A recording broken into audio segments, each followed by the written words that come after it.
अब म चुप लाएर बस्ने अब त्यहाँ जान त सकिन्न हजुरको बाटो छैन अब हामी कोरिडोरको लागि प्रयास गर्नेछौँ भएन तर नगरपालिका एउटा नियम हुन्छ कुनै बिचबाट आएर भड्काउनु त होइन मेरो आफ्नो धारणा है मेरो घर पर्छ भड्काउनुहोस् त्यो आफ्नो तर बिचबाट आएर होइन कि उता छेउबाट गर्नुहोस् कि उता छेउबाट गर्नुहोस् कि बिचबाट आएर गर्दाखेरि हामीलाई चित्त नबुझेको कुरा मात्र गरिरहेको छु कि तपाईँलाई आज नभए पनि भोलि महानगरपालिकाले यो भत्काउनु त भत्काइहाल्छ त्यसपछि तपाईँ चाहिँ के गर्नुहुन्छ होइन अब म चुप लाएर बस्ने अब त्यहाँ जान त सकिन्न हजुरको बाटो छैन अब हामी कोरिडोरको लागि प्रयास गर्नेछौँ एउटा हिसाबमा यो पुल भत्काएपछि तपाईँको घरमा जाने कुनै बाटै हुँदैन कुनै बाटो त होला हिँड्ने बाटो पनि छैन केही पनि छैन अब यो बन्द गर्ने चुप लाएर बस्ने हो घरभित्रै बस्ने घरभित्र यो हाम्रो अब अस्थायी संरचना हो त्यसभित्र अब बस्ने होइन तपाईँको खाली राख्ने चुप लाएर बस्ने कवाडी धनी चाहिँ तपाईँ हो कवाडी त अर्कैको हो तर मेरो त्यहाँ गोडाम छ कपास सपासको अब त्यो तपाईँको बन्द गरेर बस्ने अरू त उपाय छैन जाने बाटो नभएपछि त कहाँबाट जाने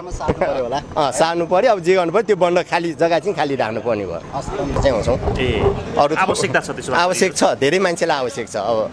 होइन अब मेरो जस्तै आयोजना जुन अग्लो वाल छ त्यस्तै पारी पनि लाउन सक्यो भने पारी पनि छन् अल्गो वाल त तपाईँको ठाउँ ठाउँमा अल्गो वाल लगाइदिइरहेका छन् त्यो समाधान होइन कि तपाईँको यो अल्गो वाल लगाएको छ भोलि यहाँ तपाईँको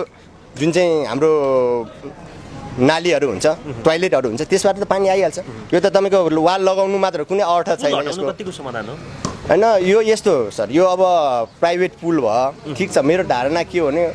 आवश्यक छ नगरपालिकाले यसले कसैलाई रोकिया छ भने भड्काउनुहोस् मेरो जग्गामा जाने बाटो छैन मलाई खुसी छ मलाई के पनि छैन तर मेरो एउटा मात्र नभड्काउनुहोस् यहाँ तपाईँको 7वटा पुल छ सबै भड्काउनुहोस् यहाँ व्यक्तिगत रिसिभीमा कसैले एउटा मात्र पुल भड्काउने काम नहोस् नगरपालिकाले मैले त्यो भन्न खोजेँ कि तपाईँको सबैको तर यो बिचबाट सुरु गर्नुभयो महानगरले काम कि छेउबाट सुरु हुन्छ कि उता छेउबाट होइन यो बिचबाट आएर के गरेको मैले त्यो चित्त नबुझाएको कुरा यो हो कि तपाईँको यो पुल तपाईँहरूले प्रयोग गर्ने पुल हो अहिले भत्काउँदै गरेको हजुर ए भनेपछि सबैलाई भयो भने ठिक हुन्छ भन्ने कुरा हो होइन सबैको भड्का हामीलाई पनि सक्षम छ अब सहमत छ अब तपाईँको बिचबाट आएर पुल भड्काइराख्नु भएको छ उहाँले त कि उता छेउबाट भड्काउनु कि उता छेउबाट भड्काएर ल्याउनु पर्ने हो नि त्यहाँ